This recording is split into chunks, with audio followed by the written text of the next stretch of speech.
What's going on? Welcome back to 100% NUFC. Shortly speaking, I hope you are all doing really well. So I'm joined by Will and Lee from Newcastle Fans TV. Now we're going to discuss a whole range of topics over the course of the summer. You know, the likes of Mike Ashley, transfers, the new kit, and I hope you enjoy it.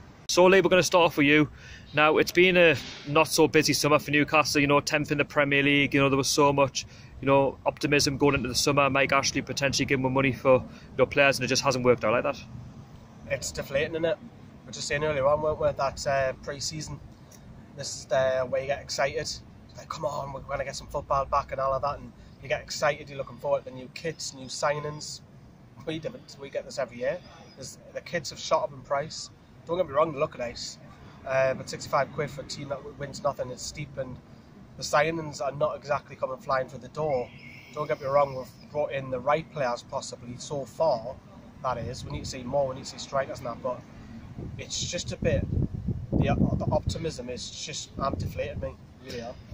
So we're kind of surprised, you know, at the reason, you know, why we haven't, you know, done so well this summer, because I know there was a lot of fans were kind of 50-50 on the window, really. A lot of fans, some were saying, yeah, we'll have money to spend. Some were saying, you know, careful what you wish for, and some were saying it's typical Mike Ashley. Now it seemed to be typical Mike Ashley. I don't know, I'm not surprised. I am in some aspects, because I really thought this summer, because we knew that we're in the TV game basically with the likes of Sky and BT, we knew that the money was there. We knew we finished quite high up in the league, which is incredible for what we achieved.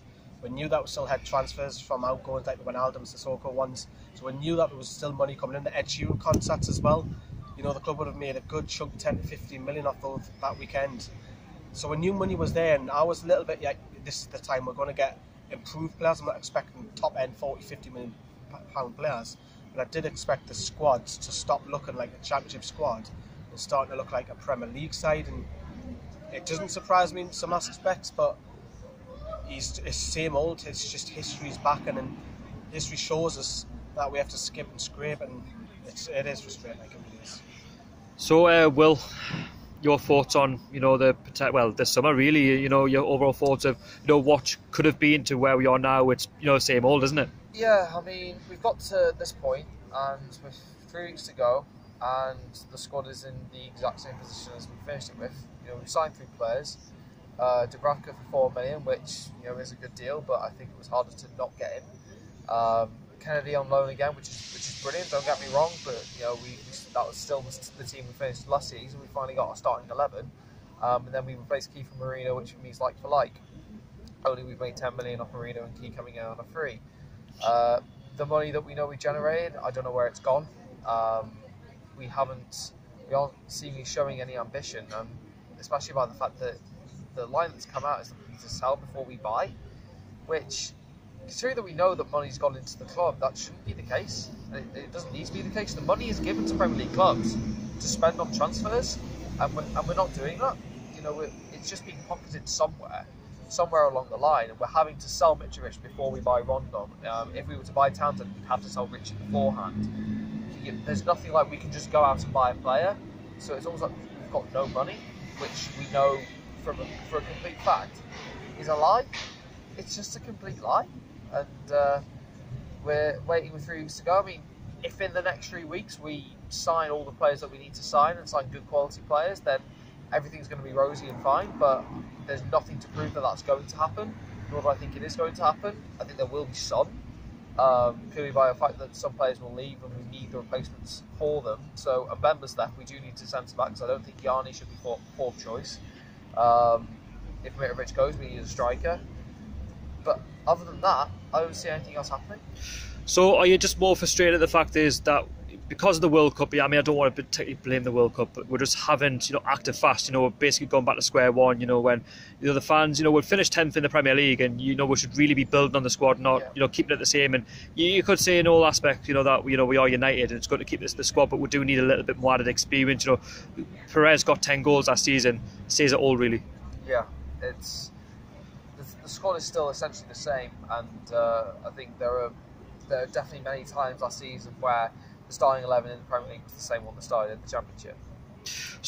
So Lee, Rafa Benitez, I know you've had your say on his statement saying that, you know, you've got to sell before buy. Will's even picked up on that now. what's your overall feelings about that? Because I'm sure that's going to, you know, hit, you know, the supporter very hard. And, you know, this is supposed to be a season where we build, and this is where I'm, you know, frustrated as well, because you're finishing 10th in the Premier League. You know, you can look at it and you can think, right, okay, you know, Newcastle had a really good run towards the end of the season. A lot of teams tailed off, but, you know, Rafa Benitez finished 10th with a squad last season, which, you know, when we came up from the Championship, it was all about staying in the Premier League, and we more than exceeded expectations. Now we're looking at this summer, the fact that we haven't even broken our transfer record, and you see another clubs such as Huddersfield, such as Brighton, potentially Wolves as well, you know, all breaking their transfer record, and you see Newcastle United there with 52,000 fans each week, still not breaking the transfer record. Are you concerned? I'm not too concerned about the actual transfer record being broken. But I was just saying to Will there, if I had 6 players that cost 14 million each, I'm happy. That's not a big thing for me. I think for me, personally speaking, I don't know about the rest of the fans, is I get knocked down, then I get knocked down, and I get knocked down, and then I just go, boom, it just comes flying out of me. I start swearing, I start showing aggression, anger. That's just how I deal with it, probably how I deal with life, probably. And it will come, and it is starting to happen now. I'm starting to get knocked down a little bit, and it shouldn't be like it's pre-season. We should be looking forward to Hull away, the 2 Portuguese clubs. You want to get excited, see the signings. It's massively deflated, and there's only so much that Rafa Benitez can put on a show. But I can guarantee you this, Will. I guarantee you at some point with a TV interview in front of the cameras, you'll just drop a little bombshell, a little niggle, which indicates that there's a massive undergoing problem. I remember about that in the it was the Championship with Townsend. You tried to get him back. You dropped that bombshell with Sky Sports, and he was, pardon my French, but he was well pissed off. He was absolutely foaming, and that just oozed everywhere. And it's now getting to the point where it is massively frustrating being a Toon fan, because you're seeing, no disrespect, smaller clubs go and get big names. Even in the Championship, you know, you look at like Stokes who've just been relegated. You can say yes, they've had about 10 seasons in the Premier League. You know, the TV money, but you know, when teams in the Championship are doing better than you, don't get me wrong, like, says a lot. When the lads go across that line, I'm supporting every single one of them. Doesn't matter who the quality is. But the thing is, if you want to progress as a business, you have to invest in that business. You've got a stock room. If your stock room gets empty, what do? You can't fill it. You refill it. Sometimes you even get better quality, you get better brands, and then you grow. But we aren't. Mike Ashley's just coining. Quite happy making a nice little tiny profit on his own. We don't have an owner invest. Until we have an owner invest, this conversation will come round year after year. Will, what's your thought? Sorry, were you going to say something there? Yeah, I was saying, well, you're saying year after year, but in a year's time, I don't expect Rafa Benitez to be at the football club. Well, at least this time next year, I expect him to finish the season, but after that, I don't expect him to. And I mean, if you think he's going to drop a bombshell during the season, I agree. No, I completely agree with you. I think the bombshell's going to be dropped by fans is going to be a lot larger than that if Rafa leaves. We haven't spent any money. I was going to get your thoughts on overall Rafa Benitez. You know, the statement as well that he's mentioned the other day, obviously on Sky Sports. Are you concerned? You know, by what you've just said there. You know, you're deeply concerned, and obviously he's only got 1 year left of his contract. And you've also mentioned before that, you know, this could be the beginning of the end of, you know, what was, you know, a great relationship you had with, you know, with the fans, which was huge, and we're going to miss him. And obviously we'll hope the worst doesn't happen. I'll let you have your say, Lee, on that as well. But the fans just want Mike Ashley to show ambition to Rafa Benitez, and you can just see he's getting really frustrated each week by week. You know, when he's seeing other, you know, clubs spending money, and Rafa Benitez can't get what he wants. He can't even get a player for, you know, over 5 million these days. It's got to be, you know, within instalments. It does make sense from a business point of view. It does make sense from a football point of view. The standoff seemingly, I mean, Rafa, I think, has tried everything to at least to feel like he's been backed. To convince me, actually. The club, in statements in fan forum, are adamant they backed him, and I'm not quite sure where they get that idea from. Particularly this transfer window. If we finish up with this squad, as in this current squad, they've not, because you can't spend £4 million and expect to progress as a team. And that £4 million wasn't even spent on a new player, it was spent on a player we already had anyway. Rafa's tried everything, and he's tried to be a bit more open about it. And I think now he just knows that, you know, I think he knows inside probably it's going to be his last year. He's got nothing to lose. His reputation's not going to be tarnished at all. Whatever happens in this next year at Newcastle, he can leave Newcastle tomorrow and still get the Spain job, or get a top job in football. Not a problem. I think it's just being open, I think it's just being honest, and it's a really intriguing insight, and I think no one is in any doubt of what is actually going on behind the scenes at Newcastle. It's Rafa Benitez is not being backed. Probably a top manager, a manager that belongs in a top 6 side, is not being backed by a club which, you know, I don't care. When Rafa leaves, we're not getting anyone better than him. We're not getting anywhere close. So back to square one, really. That's where you think it's going to happen. Back to square one. The only thing is, you worry about it. Where's that next man? Because whoever is that next man will not take one. Whoever it is, because it's not going to be Rafa Benitez. It'll just be another yes man, then, won't it? It's going to be a Steve Warnock or a Dave Bassett or someone like that. I'd be surprised if I would be surprised if if not the season that's just about to start, I think we'll stay up. I think that the season after that, I think we'll get relegated. Because I don't think Rafa's going to be the manager. I do not trust the club to A, get the right manager in, or B, back that man, whoever it is. Even Steve McLaren, when he was brought in, they were given the money, yes, but they spent it on players that they wanted to buy, not the ones that even McLaren wanted to buy. You know, it just, nothing makes sense, and the sooner Mike Ashley goes, the better, because this is it. You know, we've got great manager, great fans, everyone backed the team, we did brilliantly.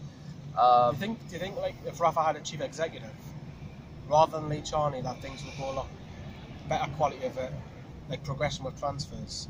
Like he was the go-to man, just focus on transfers. Because let's be honest, what was Lee Charney was in the council. Lee Charney is the big problem in that. For me, not many people speak about him. Can he go to Real Madrid and say, I want this player from you? Yeah.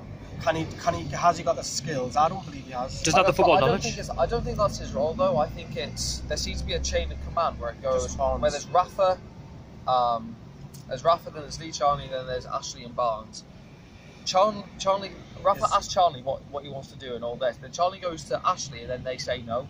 And pretty much all the time they say no, and Charney has to break the bad news. I think if they were able to spend money, I don't think they'd have a problem with that. They've proven they wouldn't have a problem with that, considering the season under McLaren they bought all the players that they did. Shelby, Townsend, Mitrovic, Wijnaldum, all of them. They did buy players. And they bought them for Savia. No, just I think he's just got no control. I think the constraints of the club are so tight that Charney can't do anything about it. I think he knows. I just feel if I had someone that was in there, who was a little bit more depth, a little bit more skilled, that would help Rafa out, and we will get our targets. I don't even think that would help. I think it would help. I think Mike Ashley's too set in his ways to That's allow what I mean, that to but happen. I think if that was to happen. One question I need to ask lads actually. Do you think we'll actually sign anybody now? I know we've only got 3 weeks left. It's not exactly a long time, and I don't know. I don't seem to have any sort of faith in the board.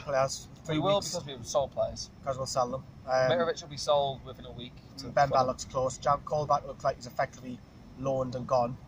I think it will happen, but for me, it's more of a question in 12 months' time. If, let's say Rafa does go, it will go horrible here. I think, yeah. Turmoil. It will be horrible. It'll be protests. It'll be back to what it was before McLaren was here. It'll be a lot worse.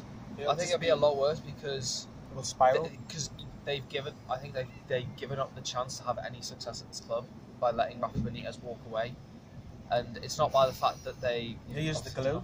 He's the glue. Yeah, it's just like that. This is the whole thing about when he came. It was Rafa-lution, and it was posted all around the club, all around it. Gallagher flags, not to forget as well, bringing everyone together on match days. Exactly. You see the flags, you see all that. It's that'll because of him. That'll just go out the Everything's window. It'll just be protests every single week, banners out about how the owner hasn't done anything right, and it's true. You know, we're supposed to be setting the benchmark here. You know, we're supposed to be, you know, really kicking on, and we're a massive football club. We finished just below Leicester, and Leicester are going out and signing players. West Ham finished below us, and they've spent an incredible amount of money on one player. They spent £40 million on one player. They bought Yarmolenko. They bought Jack Wilshere, which I can't imagine was cheap. For a free transfer, I can't imagine it was that cheap. Yeah. Diop for 20 million and all that. Just getting it done. Yeah, I just can't even. It's worrying times. Yeah. The only thing is that worries me is they've got they're not known. They're not known. Yeah. That's what worries me. You've got 2 chances left. You've got the rest of this window where Rafa would only, I think, be convinced to stay if a massive spending spree of literally what he says happens. Does that make sense? Yeah. So it's like If Rafa says, okay, I want this player and it's going to cost this much, and the ball go fine and they pay it, and they do that consistently over the next 2 transfer windows, will then Rafa Benitez sign a contract? No chance in hell is he going to sign a contract in the next 12 months with Newcastle United under this regime, unless he gets a written in paper that, you know, that prove that Mike Ashley agreed to certain conditions and terms. Would he sign a contract? But what happens if the window goes completely bad and he knows he's only got 1 season left? Now his last chance technically is January to make a massive difference, you know. But the one thing I don't want is for it to go completely wrong and say by the time October comes we haven't won a game and the fans are starting to get on the backs of the players and it can go sour here. And if it does go sour, it can get. 3 weeks he's off.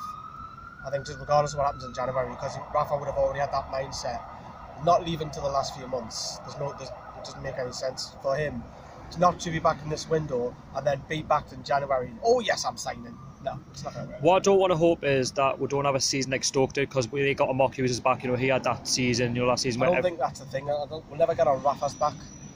It's what happens if he goes. Rafa's virtually untouchable in the eyes of the fans. They know that nothing that's wrong is Rafa's fault. You know, it's all down to, because, you know, what more can the man do? We're not saying Rafa's an angel. He plays the media, he plays us. Yeah. But his hands are tied. Yes, that's what it is. What more can the man do? He wants to tell us what's going on in some aspects, because you got to be, when you listen to Rafa's interviews, you've got to be listening very, very carefully, because he does drop the odd little hint in how he says it. Imagine if you could talk to Rafa Benitez like off the record. Yeah. Like if you just had a conversation with him, I bet he'd tell you anything. I bet he'd tell you just everything about what's going on, about how he's being mistreated. Yeah. Because it's clear to see, but he obviously won't say anything. He's a proud man. He's a man that obviously has very high values. He's not going to walk out of his contract mid-season. But well, do you know what I like about him? He goes home and talks football to his wife. And that's what the fans like to hear. That does it for me. Yep. I'm that guy. I go home. What am I doing? Talking football. I'm doing something with football. Yeah. I talk to my mates about football. It's just constantly. He's like that. And that's what I like. We haven't had no one hit before since that man behind it. Do you know what? It links in nicely with, because we've had next to no money to spend, you know, the club have put up prices for season tickets and, you know, for the kits, £65.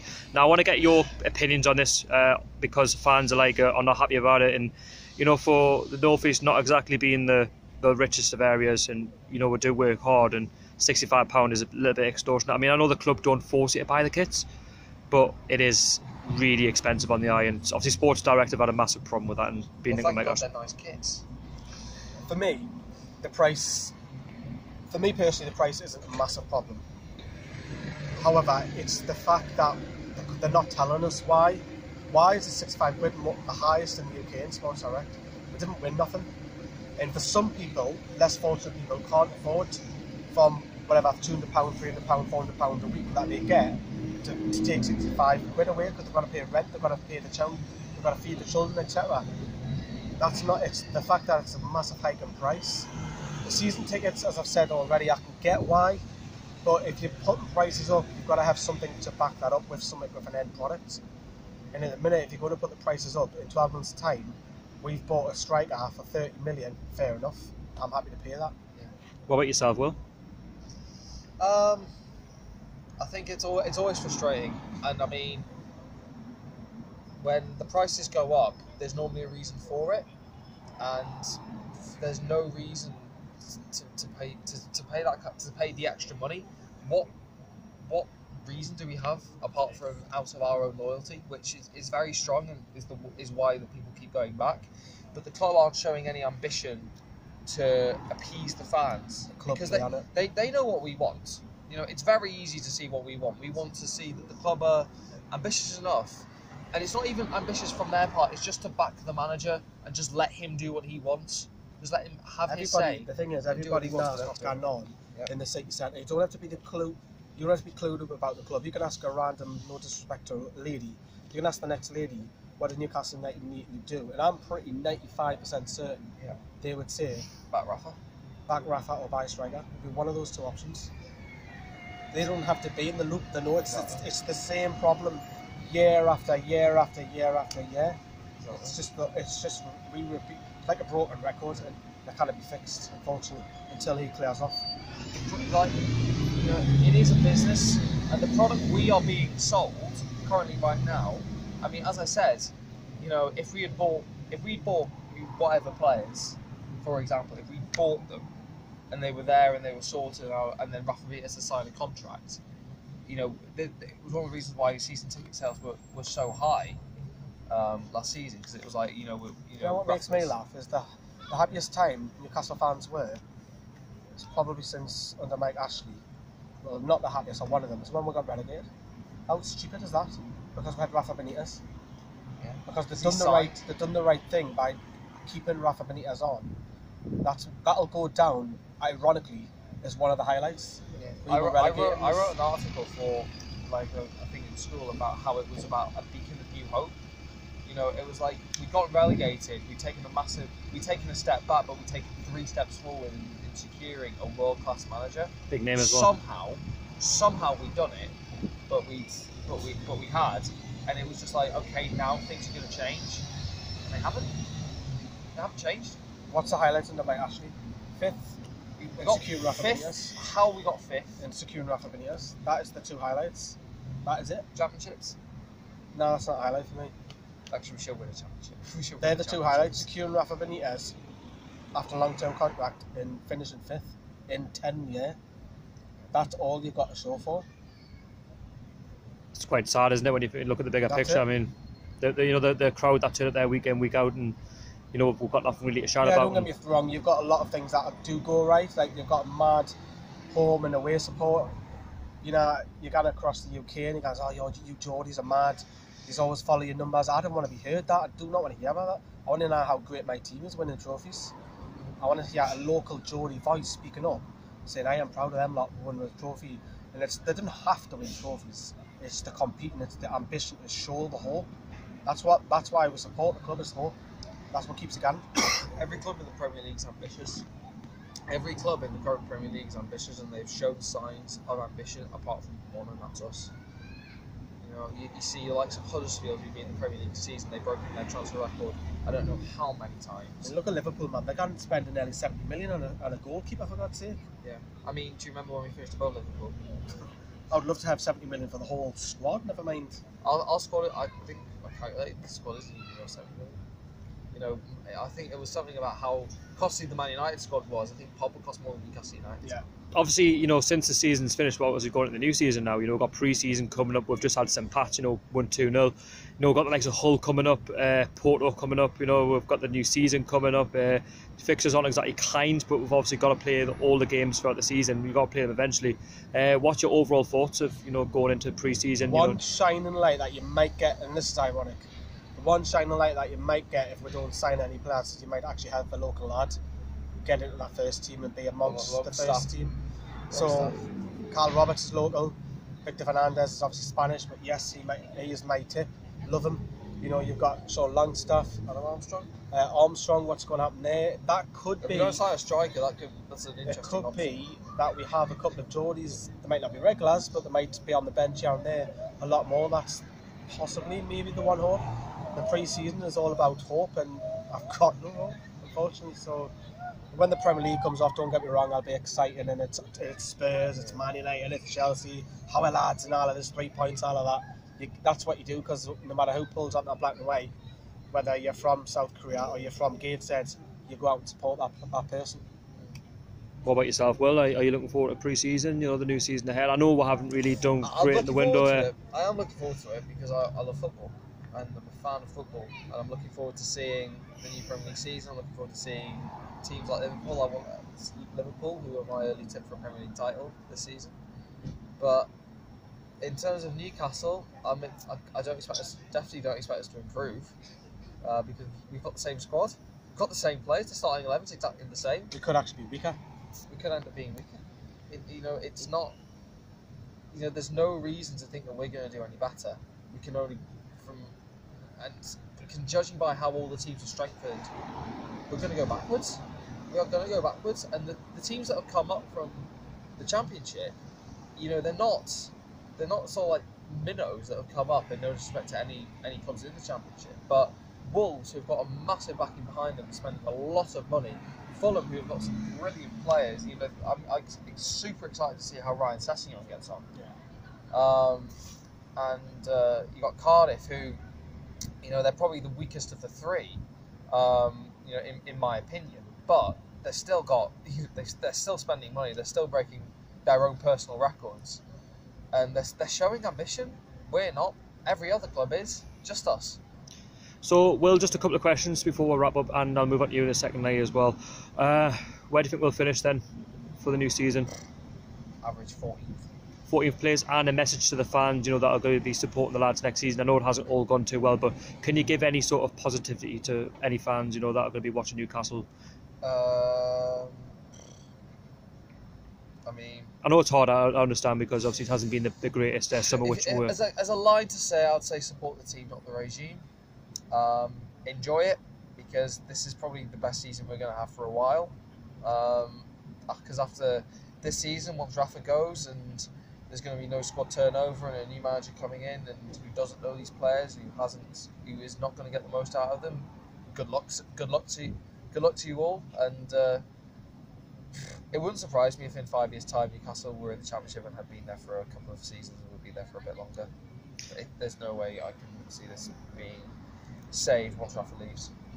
So Lee, yourself, where do you think Newcastle will finish next season? I know you're a long season ticket holder at the club, and obviously you set the Gallagher, proud and passionate, and I know you love the club. And you want to see Newcastle well. I hate the predictions, I really do. I know you do, but I thought I'd rather just get it out there, just to be honest with, you know, the window that we've had. I can't say we've been any higher than what we're. I think that was a bit of a miracle, considering our side wasn't the greatest. I'll probably accept it again, in all honesty, but that's because we've got no hope, we've got no ambition. What's the best you can hope for? Top 7? Can't say that without the squad. The message I would say for the fan is like what Will's just said there: back the regime. No, sorry, don't back the regime. Jesus Christ! Don't say that. Fucking hell, someone's going to make a little video of that, aren't they? When the lads step on that pitch, get behind them, roar they're on. Doesn't matter who it is, they will do that anyways, regardless. Different select them off of social media. That's my pet hate. It's one thing I can't stand, especially on Twitter, when you see players have a go at players, fans have a go at players. Yes, you know, just have to show you Matt Sells, for example. Yes, Matt Sells is the greatest, but he's one of our lads. Matt Sells pulls on that shirt, and I would be supporting him. I won't be jumping on Twitter, so stop that. That needs to cut out. Also, fans, stop getting on other fans' cases. Is another one I've noticed that's creeping in as well. If you're a fan of a fan, speak up. You know, speak up, support that as well. I mean, I would say that because we're a fan TV, of course. But other little things, like, yes, you can go on about Meg Ashley, you can go on about that, but when them lads step over, give it your all, wear that badge of pride. You might not feel it, but match day you'll change your mind, you will. 100%. The thing is, we're going to have good days and we're going to have bad days as fans, and I think whatever happens, we'll have to get behind the lads, get behind Rafa, because, you know, in the bad times last season, we had a lot of good times. You know, you've only got to remember the game against Manchester United, you know, which literally pretty much kick-started our season, didn't it? That's really what football is, the unexpected joys. And I think what us as Newcastle fans get more than your plastics, no offence for like your Man United fans who live halfway in London and all of this, is when we are local Newcastle people who follow Newcastle, we feel it, the hurt, we feel the emotion. Plastics don't, because they're not associated with the city, with the club. They just, they win, I'll support them. That's not supporting at all. You're a fan. We have it. It's excuse me, it's emotional, it's connection. And God, if Newcastle lose, I'm in my room, quiet. I don't like people talking to us. I didn't talk to Littman. I have to be shut off. And when Newcastle win, I've got to tell everybody. It's like that. I'm like a little dog wagging his tail, you know what I mean? That's the best way I can describe it off the top of your head. But that's what I mean. It's like we feel it. And there will be good days. There'll be absolutely phenomenal days. But then there'll be the days where it's horrible. And that's the days where fans seem to remember. Get that out of your head. You know, there is positives for every dark cloud. You know, there's always a light behind. There's always light at the other side. Yeah, that's what I'm trying to say. And we've got Rafa Benitez. Yes, we might not have him for long, but enjoy it. It's going to be a roller coaster. Just hold on tight. So I really hope you enjoyed that little podcast there. Well, it wasn't so little, it was a long podcast from Newcastle Fans TV, Lee and Will. I'll also leave a link down below in the description, so go along, subscribe to Newcastle Fans TV. There's going to be loads of content coming out over the course of pre-season, the summer, so much to look forward to. And if you want to see more podcasts, don't forget to put your comments in down below, and I'll try and find some more fans if they just want to have a brief, chat about Newcastle United. That's what it's all about, engaging with the fans, and that's something I want to improve on next season. Anyway, I hope you really, really enjoyed it. Until the next one, don't forget to subscribe to 100% NUFC. Stick a like button on that. I'll see you later.